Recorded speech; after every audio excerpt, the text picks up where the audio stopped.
Fala aí pessoal, tudo bem? Sejam todos muito bem-vindos aqui ao canal Ficcionado por História.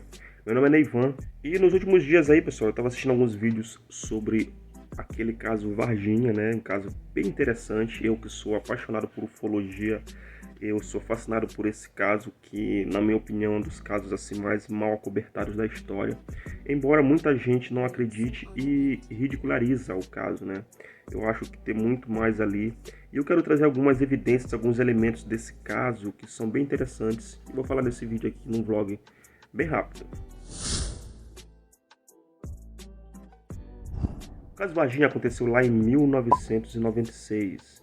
Esse é um caso que já é relativamente antigo, né, pessoal? Mas é um caso bem interessante, é um dos casos ufológicos mais famosos no mundo inteiro, para vocês terem uma ideia. Tudo isso por causa de um acobertamento que foi mal feito pelas autoridades. O que acontece? Em 1996, tá? Eu não vou lembrar o dia exato, alguns moradores começaram a ligar para o corpo de bombeiro porque tinha uma criatura estranha no mato, né? E quem executa, né, esse tipo de resgate de criaturas assim é o corpo de bombeiros. E então eles foram lá e muitas testemunhas viram o corpo de bombeiro sair com uma criatura numa rede do mato. E essa criatura não tinha aparência com nada que as pessoas conheciam, nenhum tipo de bicho que as pessoas conheciam. E aí nesse mesmo dia, não sei se foi antes disso ou depois, 3 meninas, que são as meninas famosas desse caso, elas viram uma criatura próxima a um muro, no terreno baldio, né? Ela estava como se estivesse assim, em estado de sofrimento, assim, encolhida no cantinho. E as meninas apavoradas saíram correndo, contaram para a mãe de uma delas, que voltou no local, mas quando ela voltou, essa criatura não estava mais lá. E aí que o negócio fica estranho, pessoal, porque começou a brotar comboios do exército na cidade, de uma forma muito estranha. Deram justificativas esdrúxulas depois para isso, mas foi uma coisa inimaginável. No meio disso, dois policiais, tá? Acho que policiais civis, eles estavam num carro comum, e eles passando numa estrada, eles trombaram com uma dessas criaturas e chegaram até a atropelar, tá? E um deles, né, chamado Marco Elixerese, ele pegou essa criatura no braço, sem nenhum tipo de equipamento de segurança, e os relatos dizem, né, que essa criatura arranhou ele debaixo aqui na axila, né? E pouco tempo depois esse camarada morreu, galera. Morreu de uma infecção generalizada que o médico que o atendeu, né, ele não conseguiu explicar. Ele disse que ele nunca tinha visto isso em toda a sua história na medicina.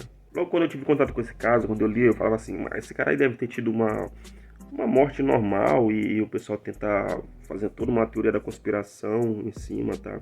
O negócio, pessoal, é que esse policial ele era jovem, ele devia ter uns 22 anos na época. E tem relatos da irmã dele falando que ele chegou a dizer que essa história toda que estava rolando na cidade ainda ia feder muito e que ele teria capturado uma criatura que não era humana. Então, depois que aconteceu o caso, que houve a captura, eu passei lá no ponto de táxi onde ele ficava. Aí a gente tava conversando, aí ele pegou pra mim assim, ó, esse caso ainda vai dar muito pano pelas mangas ainda. Esse caso ainda vai sair muita coisa.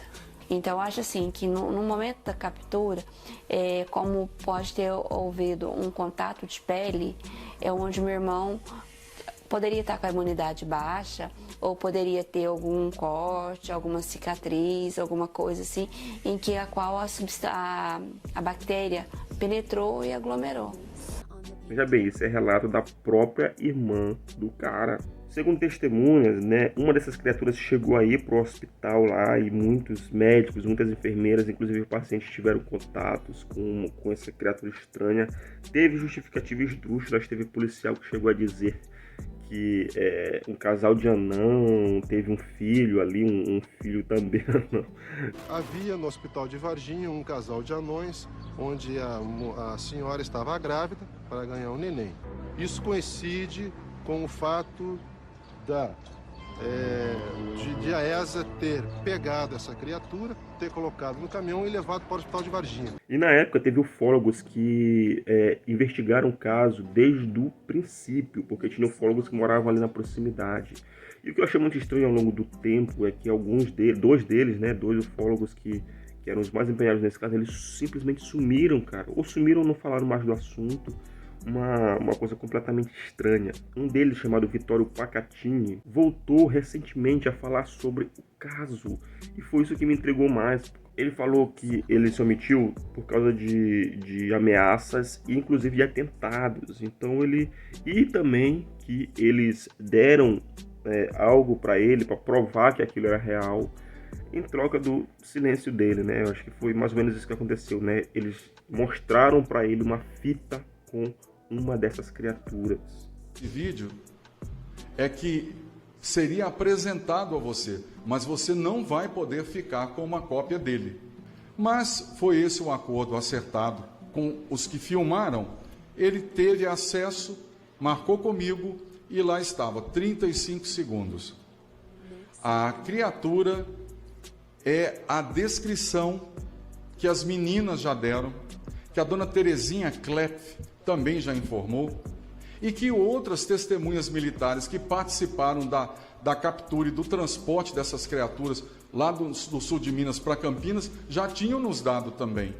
Inclusive dizem que essa fita existe, mas lógico que o governo jamais vai liberar isso aí, né? Outras testemunhas fortes que voltaram à tona recentemente foram as meninas que viram a criatura perto daquele muro, né, naquele terreno baldio. Elas se calaram por muito tempo, tanto porque elas eram muito ridicularizadas, quanto porque elas chegaram a receber a tentativa de suborno, né, de agentes que elas falaram que não eram brasileiros, que provavelmente eram americanos, tá?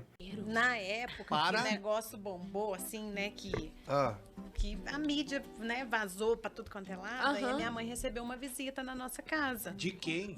De mais uma pessoa, né? Porque era um monte de gente. Era. Isso. Eram, eu não lembro se era quatro homens. MIB, homens de preto. Tipo do filme? Com uma maleta, bateu na porta da nossa casa e ofereceu dinheiro pra gente ir numa Ia levar a gente numa imprensa. e desmentir. Falar que era mentira. A gente nem não precisa viu tá- nada. Falando em português? Um falava falava. e os outros três Calados. calados. Eu, particularmente, cara, eu tenho 99% de certeza que esses eventos são reais. Não que sejam seres extraterrestres, mas existem eventos que nós não conseguimos entender nem explicar, cara. Eu já vi teorias que essas criaturas, elas podem ter sido experiências, né, talvez americanos aqui no Brasil fazendo algum tipo de experiência, ou talvez, sei lá, o próprio Brasil fazendo algum tipo de experiência. Podem ter sido crianças que passaram por algum tipo de experiência, porém a aparência era muito diferente dos seres humanos. E tem gente que acredita que eram seres de cavernas, né, já que ali é um local que tem muitas cavernas. E vale lembrar que não foram poucas pessoas que viram essas criaturas não, gente. Foram muitas pessoas. Foi vista no zoológico.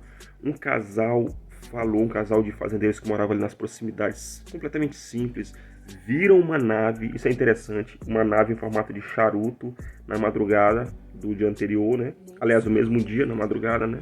E fora todas as tentativas do governo para tentar justificar, desmentir, né, essa história, dando justificativas esdrúxulas. Chegaram a falar que era um deficiente chamado Mudinho, que morava lá, que as meninas já conheciam e que teriam se assustado naquele momento, coisa que não faz sentido. Então eu particularmente acredito que o caso Varginha é um caso real. Não que eram seres de outro planeta, mas que foi um evento misterioso, um evento que nós não conseguimos entender e não fazemos ideia do que aconteceu ali.